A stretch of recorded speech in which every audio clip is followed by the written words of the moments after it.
Mirjole MIDC येथे 1,36,00,000 रुपये खर्चून उभारण्यात येणाऱ्या जिल्हा पत्रकार भवनाचं भूमिपूजन पालकमंत्री डॉ. उदय सामंत यांच्या हस्ते उत्साहात पार पडले। या भवनात ग्रंथालय, अभ्यासिका आणि निवासाची सोय असेल।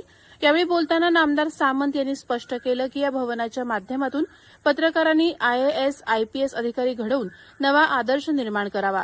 त्यासाठी आवश्यक तो सर्व निधी शासन उपलब्ध करून देईल। तसंच शहराच्या मुख्य ठिकाणच्या पत्रकार भवनाचा प्रश्न सुटल्यास तिथेही 5 कोटींचा निधी देऊन अद्ययावत वास्तू उभी केली जाईल, असं आश्वासन त्यांनी यावेळी दिलं। सोशल मीडियाच्या काळात पत्रकारांनी आचारसंहिता पाळून आत्मचिंतन करणं गरजेचं असल्याचंही त्यांनी नमूद केलं। या कार्यक्रमाला जिल्हा प्रशासनातील अधिकारी आणि जिल्ह्यातील ज्येष्ठ पत्रकार मोठ्या संख्येनं उपस्थित होते। प्रहार डिजिटलसाठी शुभम पवार, रत्नागिरी। वर्षाच्या आत उद्घाटन आपल्याला करायचं आहे। याच्यामध्ये माझी धोत्रेकर साहेब अजून एक तुम्हाला सूचना आहे की 3rd फ्लोअरला आपण जे बघतो, ग्राउंड फ्लोअर, 1st फ्लोअर आणि 2nd फ्लोअर ना, 2nd फ्लोअरला आपण 2 रूम केल्यात आणि एक काहीतरी हॉल केलेला आहे। तर माझी विनंती आहे की खालच्या फ्लोअरला जर ह्या सगळ्या सिस्टीम उभ्या केल्या आणि गेस्ट हाऊस म्हणूनच वरचा फ्लोअर जर आपण वापरला तर मगाशी जे मी तुम्हाला सांगितलं की तुमच्या पत्रकारांची मुलं जर स्पर्धा परीक्षेसाठी कुठेतरी राहून त्यांना शिकायचं असेल तर त्यांना ही चांगली जागा उपलब्ध आपली होऊ शकते।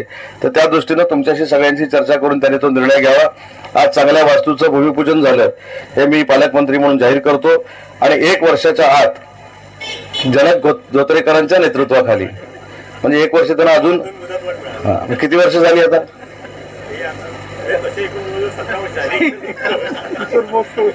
17 नाही, धोत्रेकर किती झाले हो? 22। महाराष्ट्रातला एकमेव अधिकारी असा आहे, नको हे बोलायला नको, ताबडतोब उद्या बदली करते, नंतर सांगतो। पण पुढच्या वर्षीच्या या तारखेच्या अगोदर हे पूर्ण करावं अशा पद्धतीने आपण काम करावं। जनक धोत्रेकरांचं वय 22 नाहीये, अलिमिया 22 वर्षासारखे असल्यासारखे वागतात, त्यांनी ते बंद करावं। आता 69 वर्ष त्यांचं काल मला सांगत होते, मला 69 वर्ष आता पूर्ण होणार आहेत। त्याच्यामुळे पत्रकारांनी देखील राजकारण्यांसारखं आपण चिरतरुण आहे अशा आविर्भावामध्ये राहू नये ही देखील सूचना मला अलिमिया काजींना करायची आहे। अतिशय चांगल्या कार्यक्रमाला उपस्थित राहण्याची संधी आमच्या माहिती अधिकाऱ्यांनी मला दिली, त्याबद्दल मी त्यांना मनापासून धन्यवाद देतो। आणि अजून एक विनंती करतो सगळ्या पत्रकारांना की या कामावर देखरेख करण्यासाठी आपण एक 3-4 लोकांची समिती नेमावी। त्याच्यामध्ये अजून तुम्हाला जर काय पाहिजे असेल, ऍडिशनल काय पाहिजे असेल ते देखील आपण करू शकतो।